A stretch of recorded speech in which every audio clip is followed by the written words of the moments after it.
wasn't like anybody.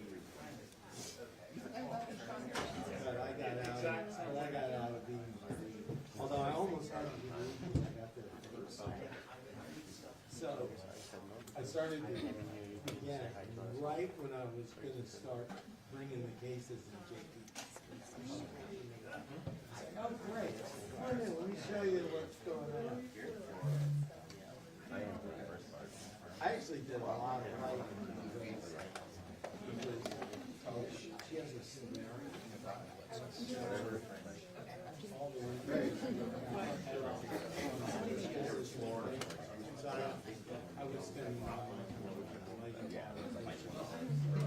whatever. So they basically all the backgrounds were through the window. So. Yeah, no, this was a lot of WHO. Yeah, true. It's like WHO. Hey, yeah, I mean, he's really, he was nothing young. He's You doubt what? He'll take questions. It'll be a pretty quick thing. Like they just hired. He has to take questions. So he was the wave before that, but actually it's been a while. He should take questions. I feel like he's a new guy. He's not really new at all. People have a lot of questions. Yeah. she used to. Now she's before, yeah, she was. That's like, yeah, you're at the point where it's not 20 years old. That's where I just realized it smelled. That's the sign I forgot to put on my Old Spice deodorant upstairs. Forgot your male energy. I have time to go over and put it on. Don't go. Just Just use it as motivation. It's only going to get worse the minutes Notice how we're take on. keeping distance. Kara, what do you think? About what? Should I go upstairs to put on deodorant, or is it too late? Right now? You don't need it right now, I right? forgot You're that not sweating too much, forgot right? that I had it. No, it's good. I'm not wearing deodorant. I forgot to brush my teeth and I had to go back upstairs. Really? Yeah, because I was like, I want to get, I was running behind and I was like, I want to get it. anybody left with. So I'm with you. I smell fine, ask Annie. Yeah, she smells fresh. Fresh as a rose. Feeling my I'm not going to give you a sniff. Look who it is! Fresh off the runway.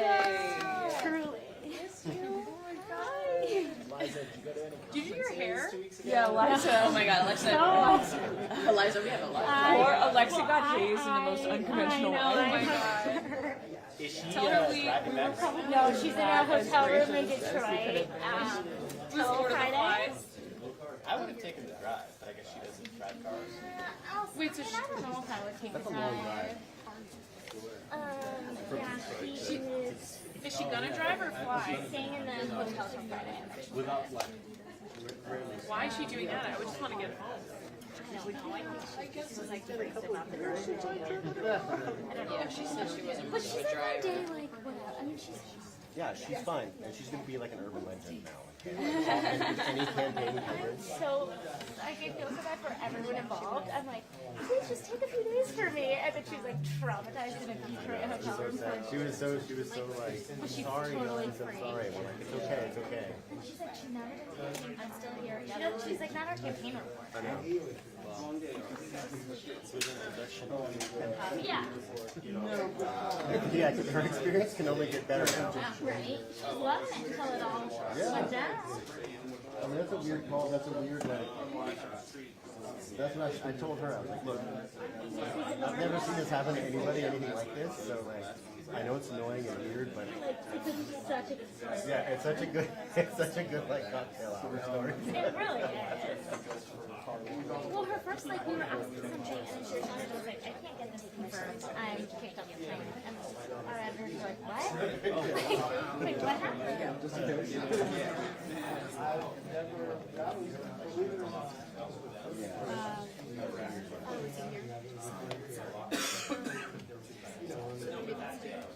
I was never.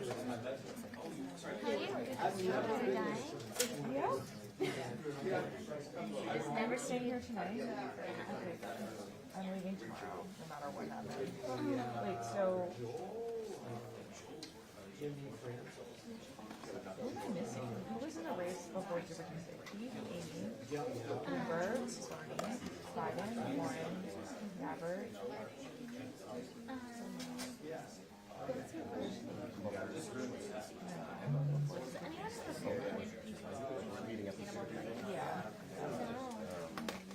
I guess it was 57. I can tell you, I don't think you're here.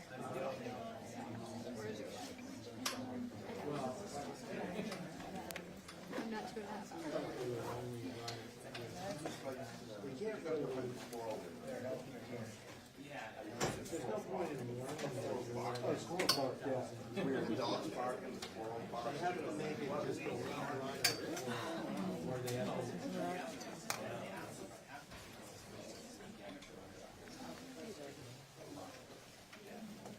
Would you ask me to answer your question?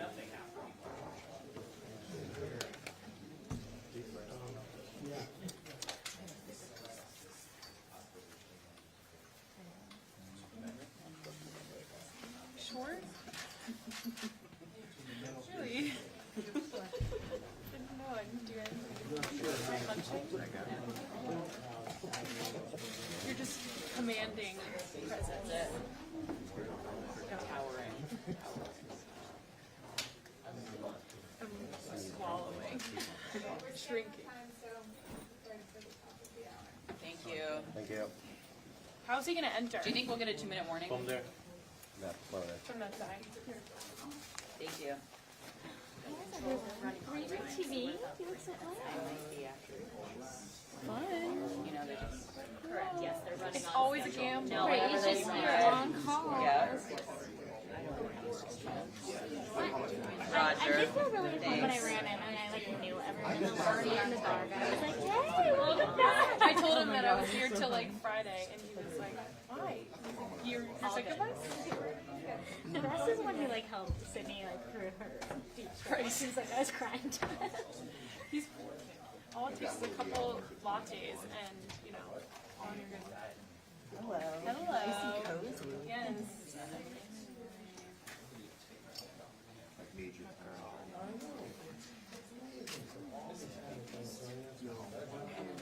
Sorry. No, you're good.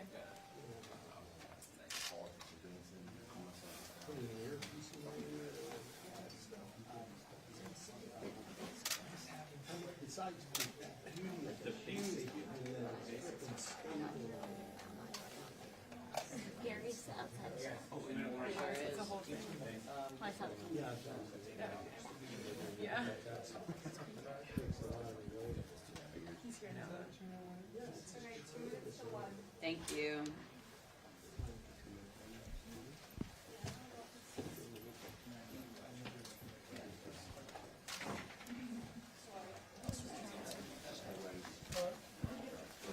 Oh, you're not happy, Sammy?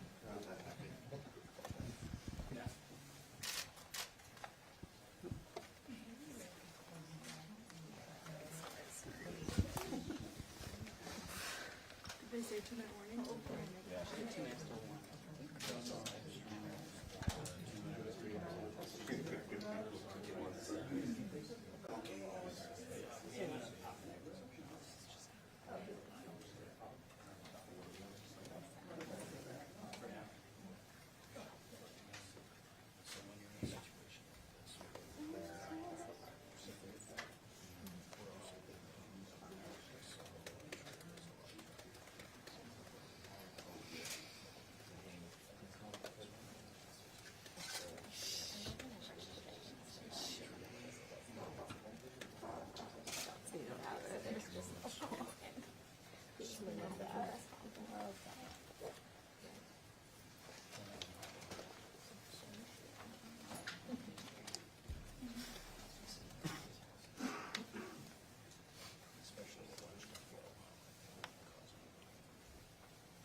Thank you all very much for being here.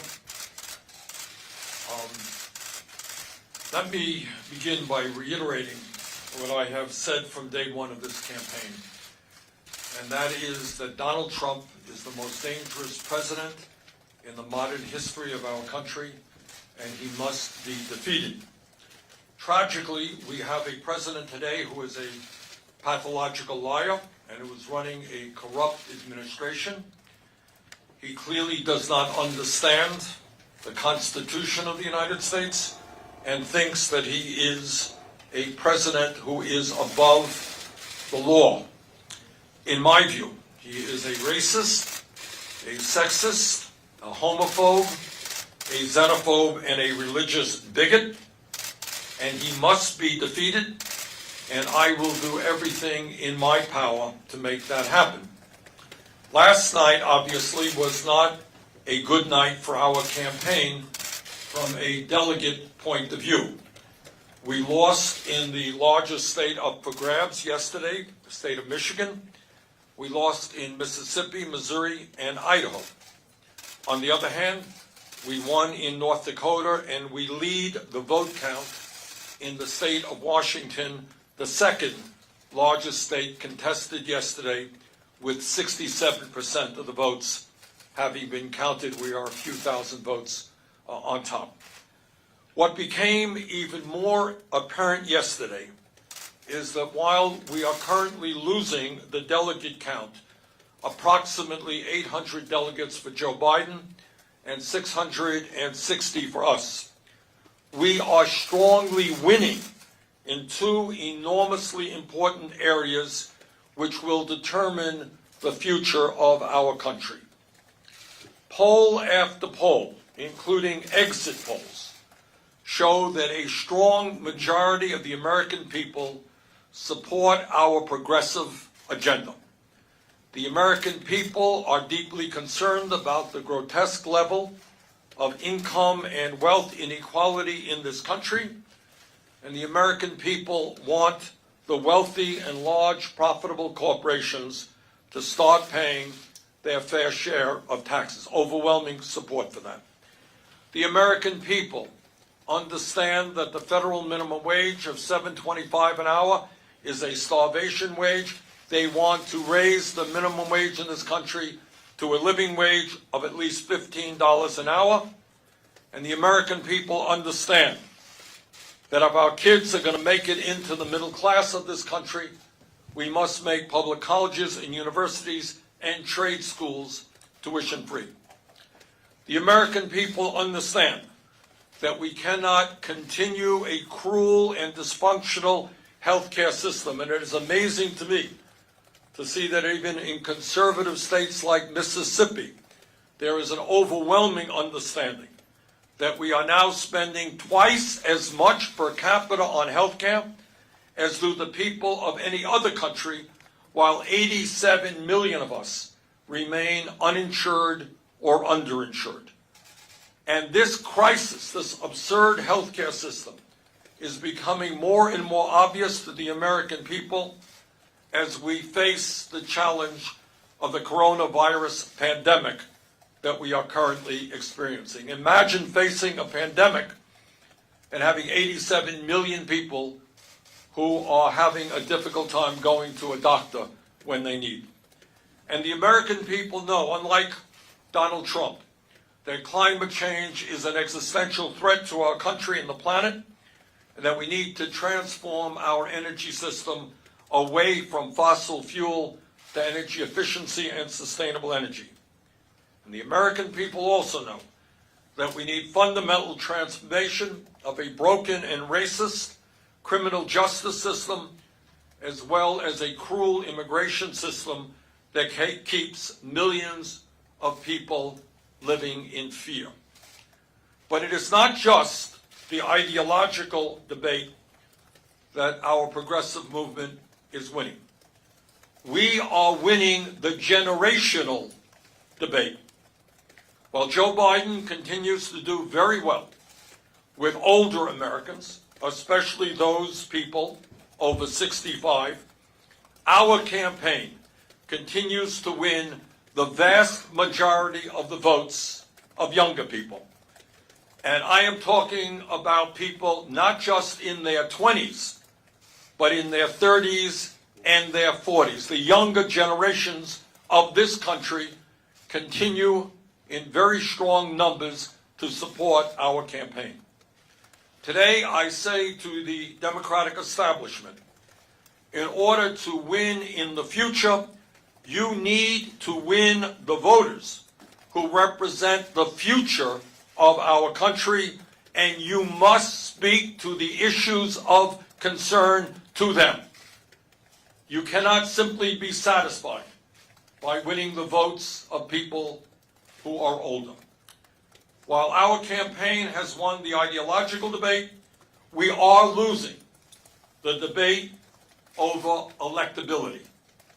I cannot tell you how many people our campaign has spoken to who have said, and I quote, "I like what your campaign stands for.